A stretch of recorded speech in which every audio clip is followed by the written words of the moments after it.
So here I have a group of tiles that I made for Sheepshead Bay Subway in 1997, and I'm trying to match those glazes and colors. Now, I have the original formulas, but I want you to see the process that I've gone through to make those materials, even though I'm following the same formula, they don't look the same. For one, Gersley borate, which is 38% of this recipe, is no longer mined. So I've been experimenting with Gillespie, a manufactured substitute for Gersley borate. Now, in this first group of tiles, the squash color, you can see the first two tests I did have some Gersley borate, and they look pretty close to what I'm going for. But once I started using the Gillespie, the glaze just became very monotone and doesn't look at all like the beautiful mottled golden that I was looking for.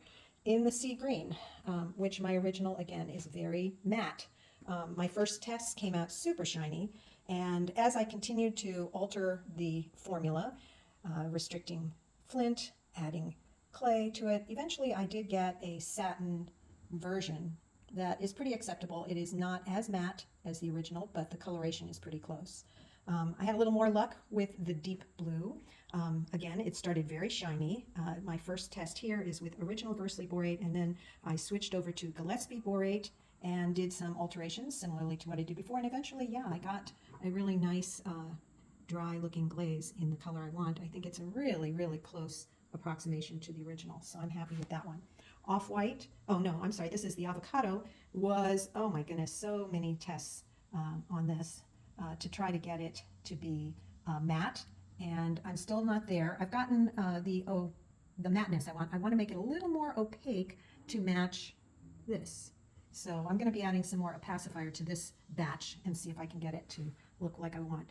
Off-white started off really, really glossy, and then I tried firing it lower, so I got too matte, and it's too yellow, too much iron in it. So the amount of flux also determines how those colorants, in this case a tiny dab of iron, react. And so I've gotten a pretty nice satin matte off-white, but I've taken out some of the iron, and I might just add a little bit more. I don't want it to get as yellow as this, but we're trying to go for this tonation. So it is now pretty close. The turquoise blue has been really difficult because it's made with copper, and copper fluxes at pretty low temperatures. So a lot of my tests were just enormously shiny, and I've been testing it. You can see this is how many tests I've done. So every time you see a jar here, it represents, time mixing up a batch of glaze, applying it to a tile, and then firing it. So it's not like paint where you can just mix it, dab it on, and then look at it. So anyway, this is the final light blue color, and I really do like it. I think it's really, really, really close to my original.